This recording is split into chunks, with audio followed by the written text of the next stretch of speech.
Hello everyone, and welcome to our presentation on Person-Centered Care Framework. What is person-centered care? McCormack and McCants strongly argue that the person-centered care nursing framework embraces broader notions of health that reflect on living a positive life. The person-centered care framework enables people to live a feeling life. This is established through the development of a therapeutic relationship between the patient and multidisciplinary team. Fundamentally, this gained relationship will highlight patient needs, values, beliefs, and decisions in regard to the healthcare service they are receiving. According to World Health Organization, the person-centered care framework is used as essential health for chronically ill patients. Evidence shows that the person-centered care process has a positive effect on healthcare system. This is indicated by decreased hospital admissions, less viral outbreaks, and decreased mortality rates. This has resulted in an increased patient satisfaction and healthcare worker satisfaction. The person-centered care framework consists of three key elements. Firstly, prerequisites, which are the skills of the healthcare worker.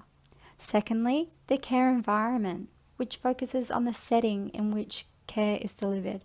And thirdly, care processes.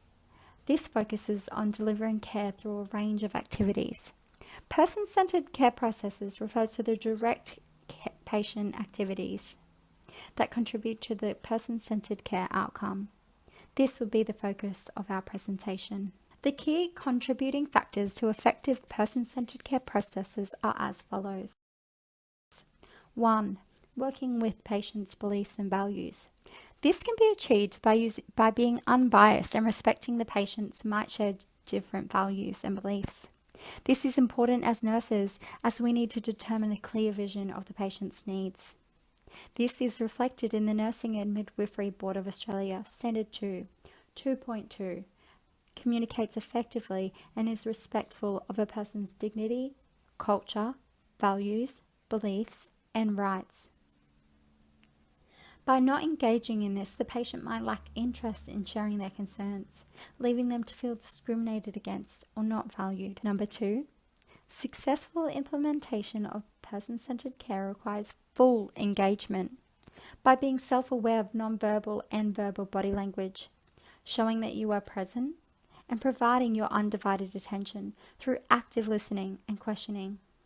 Taking time to discuss concerns and treatments are a unique technique of interaction that showcases connectedness. 3. Shared decision-making with the person in care allows for communication between the person in care, their loved ones, and members of the multidisciplinary team regarding their cultural needs, values and beliefs, and how their health targets would be met. A positive outcome includes heightened patient satisfaction as the person in care has been involved in the decisions concerning their well-being.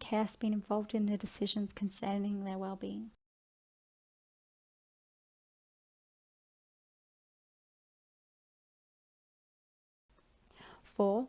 Sympathetically present. Being sympathetically present involves being physically and emotionally present for your patient and their family, tending to the concerns of the patient by being available. 5. Providing holistic care. This ensures that the entirety of the patient's needs are met by considering the patient's values and beliefs when implementing cares through person-centered care approach. Primary focus is turned away from just the clinic. 5. This ensures that the entirety of the patient's needs are met by considering the patient's values and beliefs when implementing cares through person-centered care approach. Leadership is a process by which an individual influences groups or individuals to successfully reach a common or desired goal. In nursing, leadership and leaders play a major role in developing and expanding nurses' understanding of a person's needs and values. Additionally, it assists nurses to accept new innovations to ensure successful change towards a positive culture, such as person-centered culture. Although leadership in processes enhancing the person-centered culture of care can be limited, Creating person-centered care needs sustained ongoing facilitation, commitment in clinical teams, and dedication across organisations. Contextual factors have been recognised to pose the greatest challenges to person-centeredness and the establishment of cultures that can support person-centered care. Traditional practice and structures. Some researchers would describe working flexibly and using varying strategies as a prerequisite for person-centered care. However, traditional practice and structures. Some researchers would describe working flexibly and using varying strategies as a prerequisite for person-centered care. However, professionals working based on traditional routines can restrict the will to perform differently than the usual care. For example, 1. Existing power relationships customarily built around physicians. The imbalance between professionals and the person. 3. Additionally, elements of care such as biomedical knowledge and technology are seen as a necessity. Additionally, elements of care such as biomedical knowledge and technology are seen as a necessity for some professionals. In some instances, health professionals may continue to prioritize objective data, screenings, or medications to regulate symptoms instead of immediately listening to the patient's needs. 4.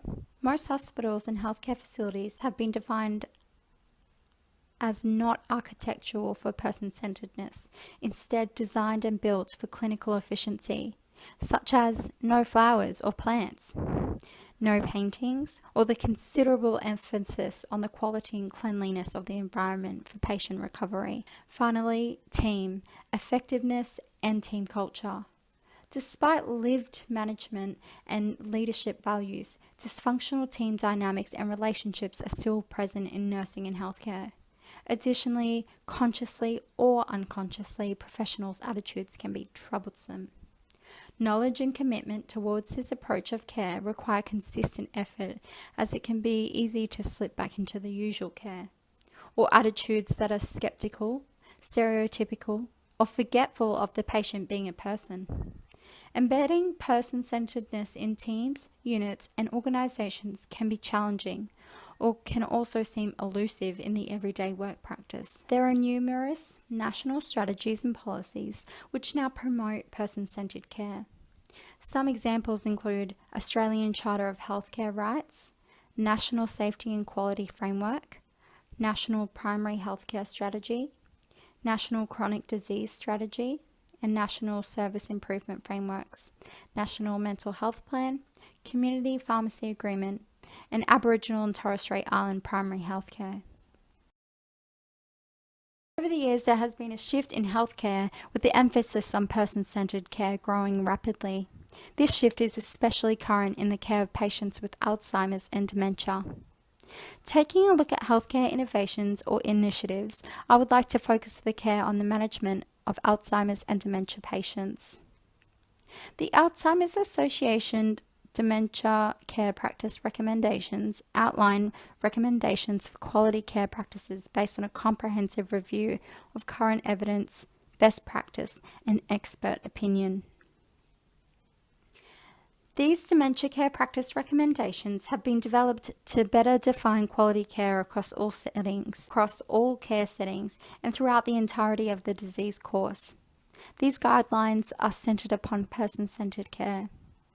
As you can see in the image, the Alzheimer's Association recommendations are person-centered focused. The Alzheimer's Association is hopeful that these recommendations will greatly inform and substantially influence dementia care standards, training, practice, and policy. There are now entire nursing homes which are based on the person-centered care guidelines, allowing for a better quality of life for those diagnosed with Alzheimer's or dementia. Spring Ridge Park is an assisted living facility which is specifically designed around patient-centered care for those with Alzheimer's and dementia. They treat every patient as an individual and they engage the family in the process.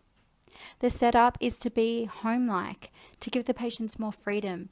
They are not confined or restricted in the activities that they are allowed to do, which can be the case in many other aged care facilities. This is a perfect example of treating the person, not just the diagnosis, which is the entire principle of person-centered care.